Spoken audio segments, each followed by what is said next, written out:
It had been a long time coming, my son's college graduation. I had watched him grow up, push through the toughest times, and now, here he was, about to take the next big step in his life. As a father, this should have been a moment to cherish, to be there for him, to celebrate the culmination of all the hard work he had put into his education. But instead, I was sitting alone in my living room, staring at the invitation email that had been sent to my wife and son, and not to me. I had worked hard all my life, provided for my family, and supported my son in every possible way, from the moment he started school until the day he decided on his college. I was there through every test, every late-night study session, and every hurdle he had to overcome. Yet, now when the moment finally came, I wasn't included. It wasn't just that they forgot about me, it was intentional.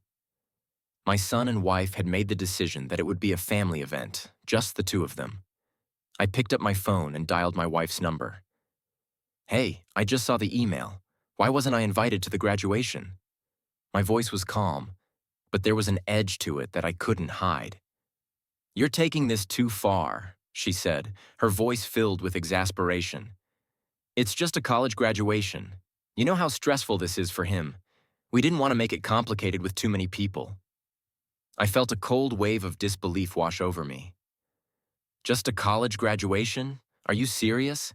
I've been with him through every step and now I'm just supposed to sit this one out?" I could hear my son's voice in the background. "Dad, I don't want you to make a big deal out of this. It's not personal. It's just easier this way." I hung up, my mind racing with thoughts I couldn't ignore. I had been taken for granted for too long. This wasn't just about missing a graduation. It was about the growing distance in our family, the disrespect I felt, and the way I was being pushed aside. That night, as I lay in bed staring at the ceiling, I made a decision. I was going to do something for myself. I was going to show them that I wasn't some afterthought in their lives. So I booked a trip, a week-long vacation in the Caribbean, a place I'd always wanted to visit but never found the time for. As the days went by, I received a steady stream of messages and missed calls, but I ignored them. My wife and son tried reaching out, but I refused to engage.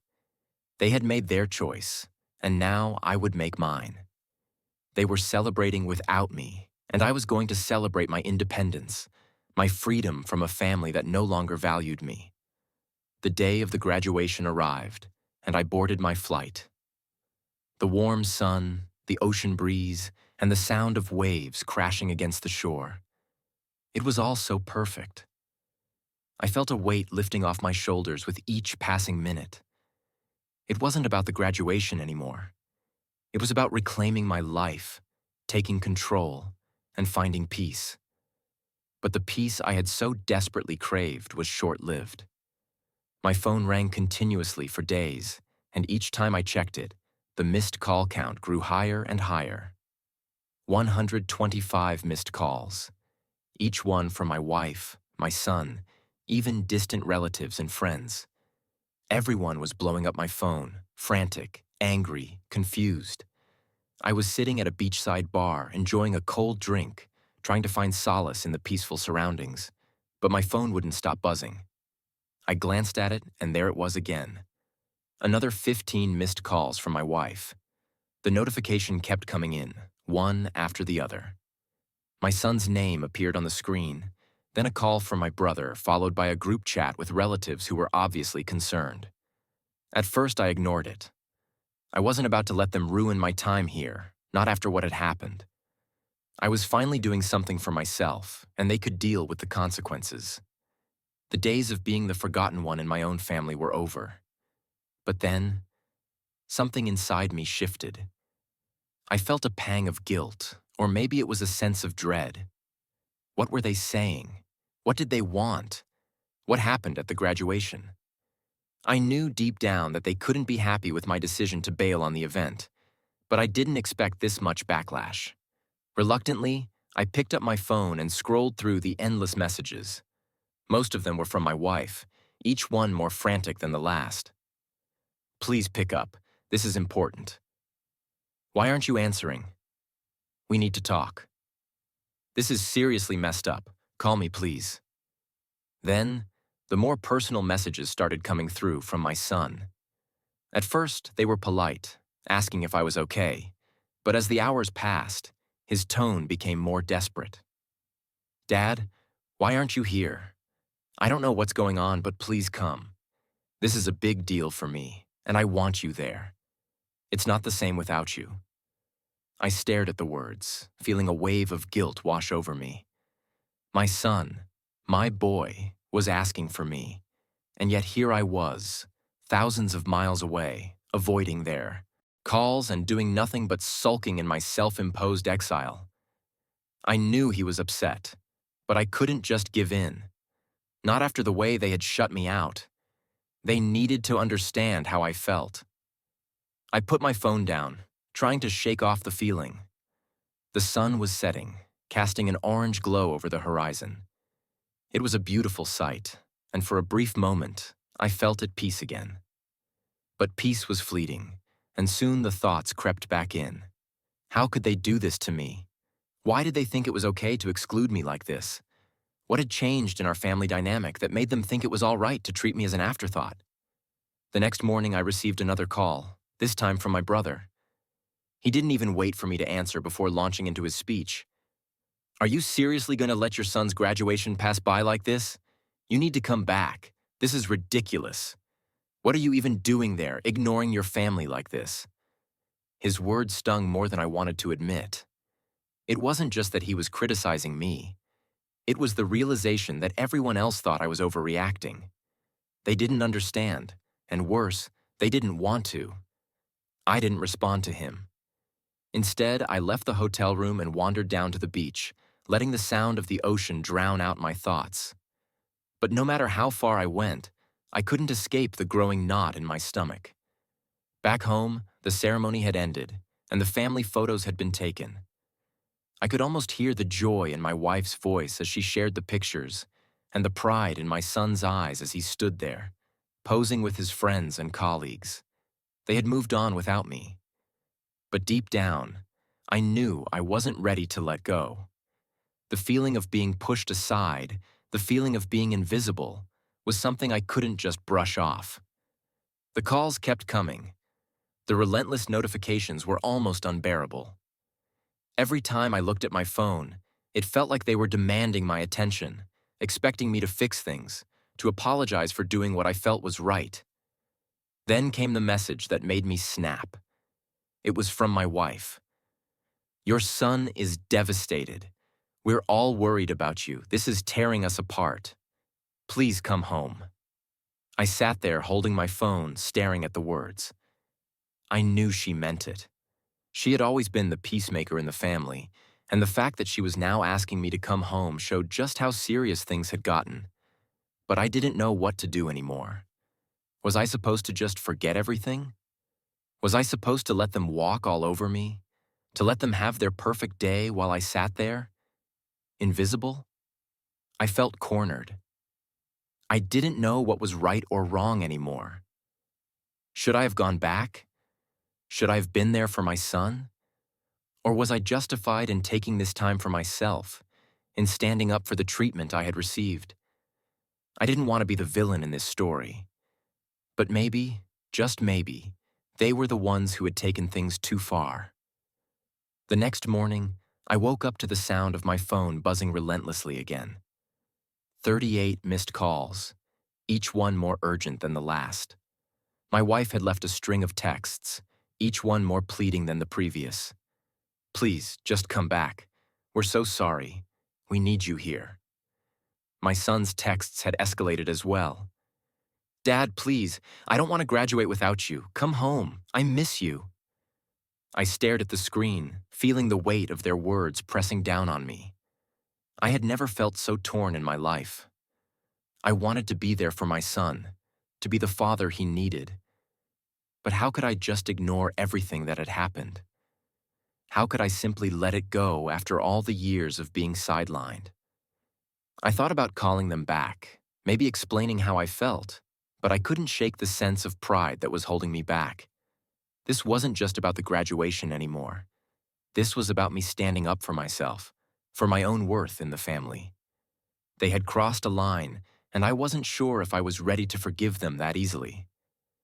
As I sat on the balcony of my resort, sipping my coffee and watching the waves crash against the shore, I thought back to the years I had spent in my marriage, the sacrifices I had made for my family, and the countless moments I had put my own desires aside to be there for them. And yet, in this moment, I felt completely alone. The pressure was building, both from my family and from my own conscience. I had to make a choice: go back and play the part of the father and husband they expected me to be, or stay here, on my own, and prove a point. What was I really proving, though? Was this some kind of victory? Or was I just punishing myself for being hurt? The thought of returning to a house where the air would be thick with unspoken tension made me hesitate. The reunion wouldn't be a happy one. It would be full of apologies, accusations, and endless explanations. They would tell me how much they had missed me, how sorry they were. They would try to explain their side, but I wasn't sure I could listen anymore. Could I really forgive them for making me feel so insignificant? The dilemma was tearing me apart. My mind kept going in circles. I finally gave in and called my wife. I wasn't ready to go back yet, but I knew I had to at least hear her out. She picked up on the second ring. "Hey." Her voice was shaky, a mixture of relief and exhaustion. "Thank God you're answering. We've been so worried. Please, I'm begging you to come back.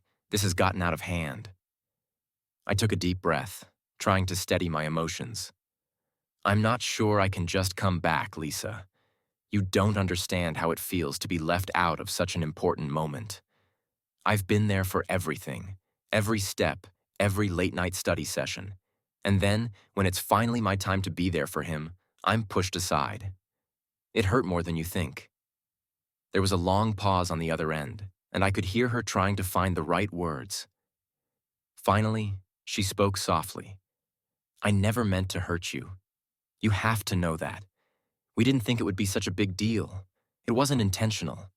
But now I see it. I see how much it's affected you. And I'm so sorry." Her apology was sincere, but something still felt off. I wasn't sure if it was enough. "I'm not sure I can just forget this, Lisa. It's not about the graduation. It's about how you and Jason both decided that I didn't matter anymore. That's what hurts." "I know," she whispered, almost to herself. "But please don't let this tear us apart. Don't let it ruin what we have. Jason needs you, and I need you too." I let her words hang in the air, my heart conflicted. As much as I wanted to stay on this island, to keep my distance and prove that I was more than just a shadow in my family's life, I knew deep down that family mattered more. My son mattered. I couldn't ignore the fact that he wanted me there. "I don't know if I can just walk back into everything like it's fine," I finally said. "But I'll think about it. I'm not saying I'm coming home today, but I'll think about it. Maybe we can work through this, but right now I need time to process." "I understand," Lisa said, her voice soft but filled with desperation. "Just don't leave us hanging, please." We hung up and I sat there, alone with my thoughts, looking out at the endless expanse of water. It was so peaceful here, but at the same time, I felt so torn. I had made a decision to take this trip for me, but now, with everything weighing on me, I didn't know what was next. I didn't know how to move forward without feeling like I was losing a piece of myself. The next few days were filled with more phone calls, more messages, and more heartache. I couldn't block them out any longer. My son was relentless, and my wife's apologies were constant. The pressure was too much, and I found myself growing increasingly anxious about what the future held. I knew I had to return, but how could I face them? How could I explain everything I had felt over the last few weeks, months, years? As I booked my return flight, I realized something. The distance, the time away. It wasn't just about the trip. It was about the space I needed to think, to gather my thoughts, to figure out how to rebuild what had been broken. The flight back was long, filled with restless thoughts that seemed to circle endlessly in my mind. I had kept my phone off during the trip, wanting the space to figure things out. But now, as the plane began its descent into the city, I knew I couldn't avoid reality any longer. The messages, the missed calls, they all came flooding back into my thoughts. As the plane touched down, I turned my phone back on. The screen lit up with a flurry of notifications. Over 200 missed calls, dozens of text messages, some short, others filled with pleading, some angry, some full of concern. My wife had been texting nonstop. My son had left voice messages asking me why I wasn't there, what was going on. I could almost feel the anxiety building on the other end. I didn't know what to expect when I got home, but as the cab pulled up to the house, I felt a knot tighten in my chest. The house that once felt like home now felt like a battleground, full of unspoken tensions. I hadn't felt this sense of dread in a long time. This was supposed to be the place where I felt safe, where I could let my guard down. But now, it was filled with a weight I couldn't shake. As I stepped inside, I saw Lisa standing in the hallway. Her eyes were red, as if she had been crying for hours. She looked exhausted. Jason, my son, was standing in the living room, his posture stiff, but his face softened when he saw me. "Dad," he said quietly, almost as if he didn't know how to act around me anymore. His voice was filled with a mix of relief and sadness, but there was also a trace of anger, a deep hurt that I knew would take time to heal. "Jason," I replied, my voice barely above a whisper. I didn't know what else to say. My heart ached seeing him standing there, his graduation day, still fresh in his mind, yet everything about that moment had been tainted by the distance I had created. Lisa stepped forward, her hands trembling slightly as she reached for me. "I'm so sorry," she said, her voice thick with emotion. "We didn't mean for things to get this out of hand. I just didn't know what to do." I looked at both of them, feeling the weight of everything that had happened. The silence in the room was heavy, almost suffocating. It was like we were all standing on the edge of something we couldn't take back. The words I wanted to say stuck in my throat. I had so much to express, but I didn't know where to start. "Why did you leave me out?" I asked, my voice shaking slightly, the hurt clear in my tone. "I've been there for you both my whole life, and then when it comes to something important, you couldn't even extend the courtesy of inviting me to a single event. What happened to the family we used to be?" Lisa opened her mouth to speak, but Jason beat her to it. "Dad, we didn't mean to hurt you. I never wanted you to feel left out, but you've been so distant lately. You haven't been present in the way I need you to be.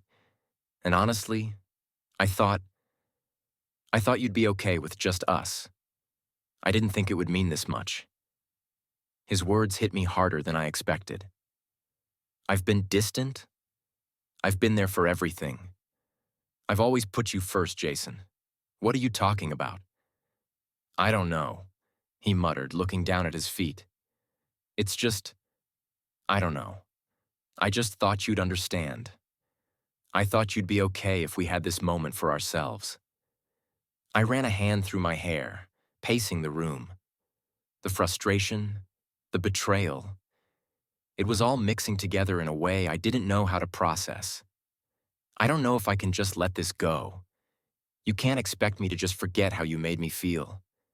Lisa stepped closer, her hands reaching for mine, trying to bridge the gap between us. "We didn't want to hurt you.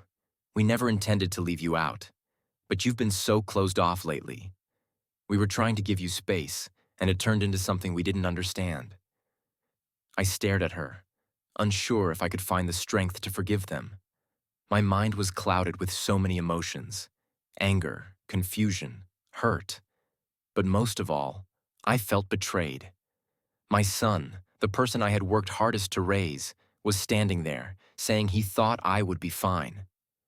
How could he think that?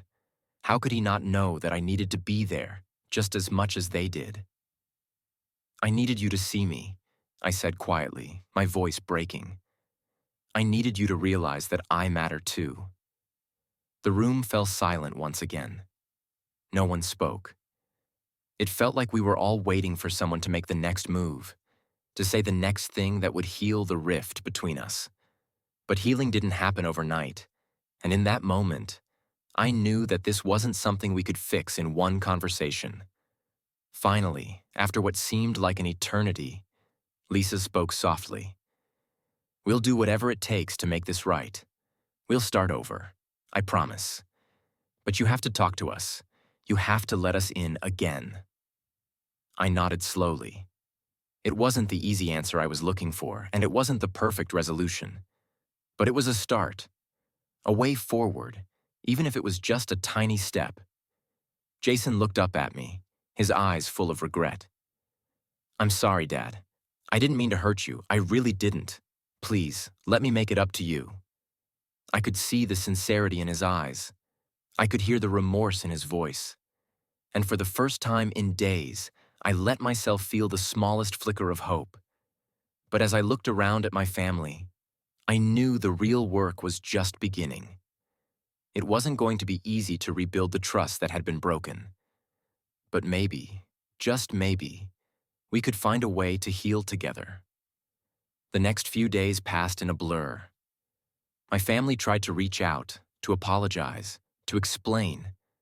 But every time I found myself alone in the quiet of my thoughts, I couldn't shake the feeling that things would never be the same. We had a long way to go before I could truly believe that things could be fixed. Words were easy, but trust, once broken, was much harder to rebuild. We tried to spend some time together. Lisa suggested we go out to dinner, just the three of us, to try to move forward, but the air was thick with unspoken words. The guilt was hanging over us, unaddressed, as we sat across from each other in silence. Jason fiddled with his phone, his gaze drifting away from me as though he couldn't meet my eyes.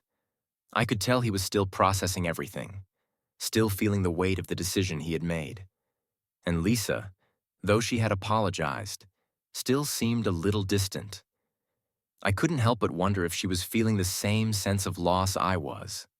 At dinner, the conversation was awkward. There was no natural flow to it, no ease. Lisa asked how my day had been, but the words felt hollow. Jason asked if I was planning any more trips, but it felt more like a way to fill the space than genuine curiosity. It was all surface level, and beneath it all, the tension between us simmered. There was no going back to the way things were before. After the meal, we drove home in silence. It was the kind of silence that spoke volumes.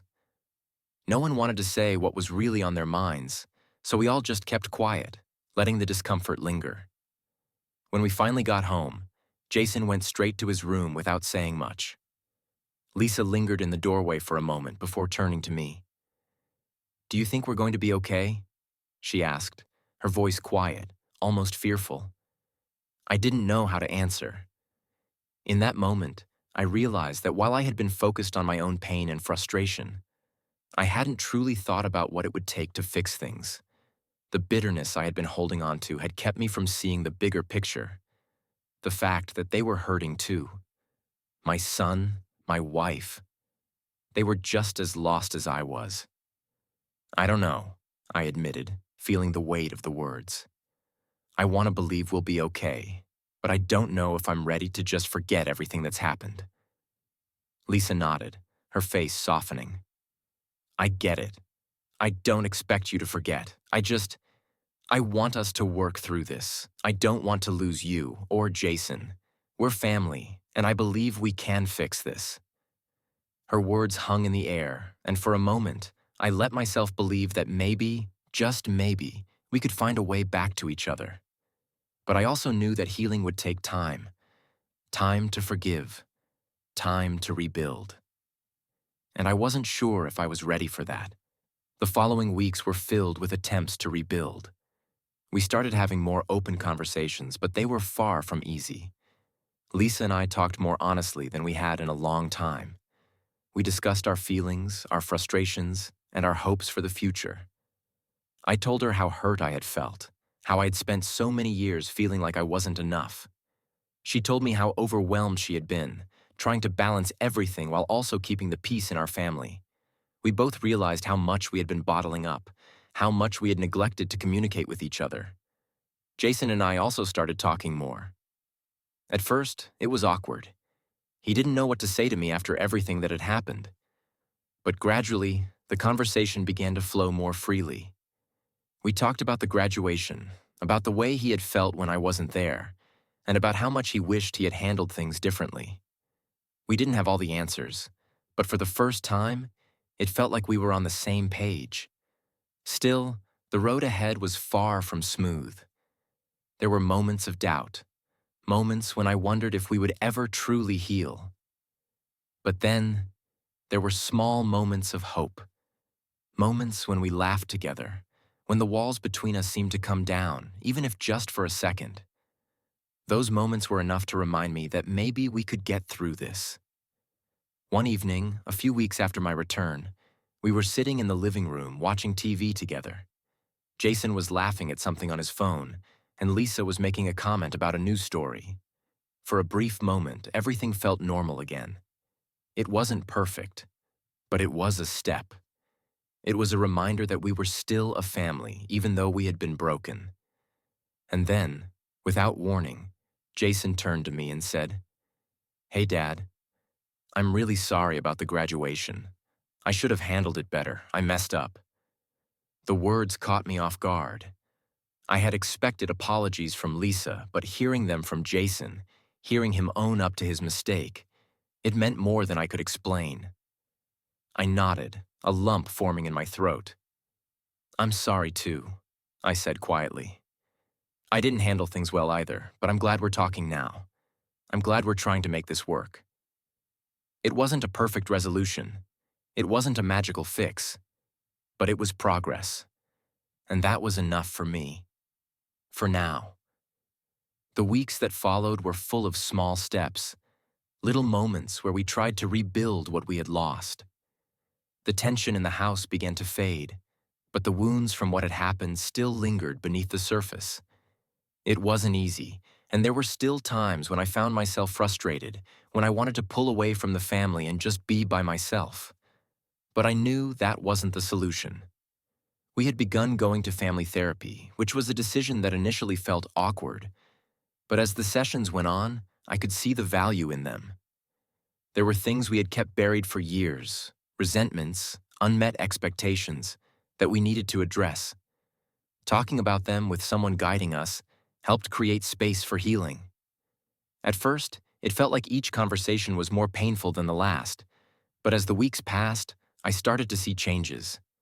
Lisa and I had always communicated well, but we had stopped really listening to each other. The therapist helped us recognize the patterns in our relationship, the ways in which we had stopped giving each other the attention we both needed. We had become complacent, assuming that everything was fine when it wasn't. But those hard conversations, those painful realizations, brought us closer than we had been in a long time. Jason, too, was making strides. He had started opening up more, especially about his feelings of guilt regarding the graduation. He had tried to convince himself that it wasn't a big deal, that I'd understand. But deep down, he knew he had let me down. And that hurt him more than I think he had realized. It took a lot of courage for him to admit that, and it made me realize just how much he valued me, even when his actions hadn't shown it. One evening, a couple of months after everything had happened, we were sitting around the dinner table, and the conversation shifted in a way that felt like a turning point. Lisa and I were talking about a trip we were planning for the summer, and Jason, who had been quiet for a while, suddenly spoke up. "Dad, I've been thinking. I want you to come to my next big thing. Like, no matter what it is, whether it's a career milestone or anything, I just want you there." His words hit me harder than I expected. There was no hesitation, no uncertainty in his voice. It was a simple, sincere statement, but it meant the world to me. He was telling me that despite everything that had happened, He wanted me to be there for him, to be a part of his life in a way I hadn't been before. And for the first time in a long while, I felt like I was being seen again. I looked at him, a smile tugging at the corners of my mouth. "I'll be there. You don't have to worry about that." Lisa reached over and squeezed my hand, her eyes filled with pride. "See? We can get through this, one step at a time." We spent the rest of the evening talking about the trip, laughing about old memories, and even making plans for the future. For a brief moment, it felt like the family we used to be, the one that shared everything, the one that supported each other unconditionally. There was still a lot of work to be done, but in that moment, I realized how far we had come. That night, as I sat alone in my room, I thought about the journey we had been on. We had hit rock bottom, but we had also learned the hard way what it meant to truly listen to each other, to recognize our flaws and our mistakes, and to work toward healing. It hadn't been easy, and it still wasn't, but I could see a future for us. A future where we could grow together despite the pain we had been through. I didn't know what the future would hold, but for the first time in a long time, I felt hopeful. We were a family that had been through a storm, but we had weathered it, and I believed that we would continue to. As I lay down to sleep that night, I felt a sense of peace settle over me.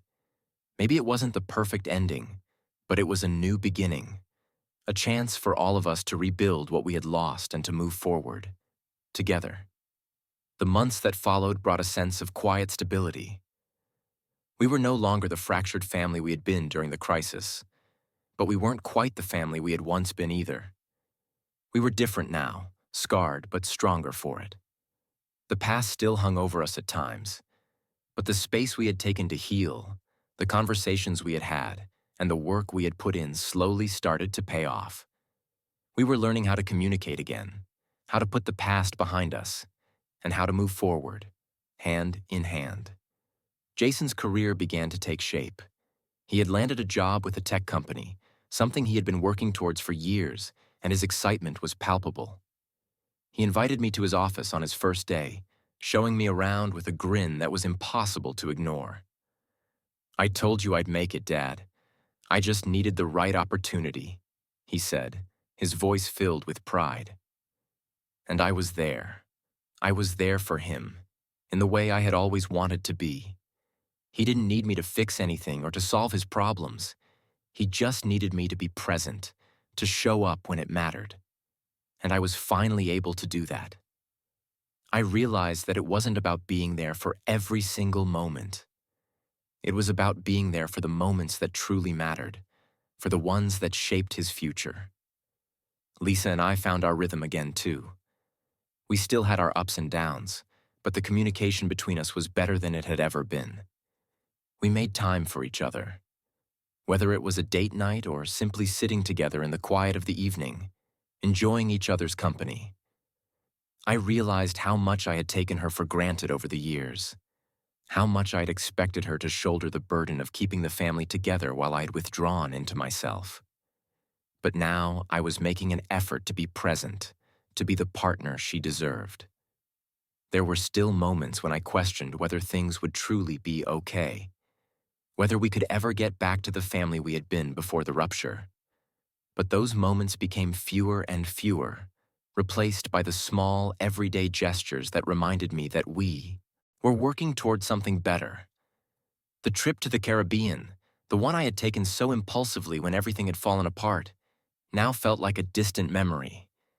It had been the catalyst for everything, the moment when I had chosen to take control of my life, but it no longer held the same weight. I had found my way back to my family, and in doing so, I had found my way back to myself. And then one day, we all sat together in the living room. Jason was talking about his new project at work. Lisa was sharing her latest idea for a community event, and I was just there, listening. The silence wasn't uncomfortable anymore. It was comfortable, filled with the unspoken understanding that we had all made it through something tough and had come out stronger on the other side. But I also knew that the journey wasn't over. Healing wasn't a destination. It was an ongoing process. We would have our struggles, our moments of doubt, and maybe even more tough conversations. But now I knew we had the tools to handle them. We had the communication, the empathy, and the willingness to grow together. And as I looked around at the people I loved most in the world, I realized that was all I needed. We didn't need to be perfect, and we didn't need to have everything figured out. We just needed to keep showing up for each other. It wasn't about the graduation or the missed moments. It wasn't about the mistakes we had made or the hurt we had caused. It was about the future we were building, the trust we were rebuilding, and the love we were learning to express in new ways. As I closed my eyes that night, I thought about all we had been through, and I knew that no matter what, we were going to be okay. Because we were family, and that meant everything.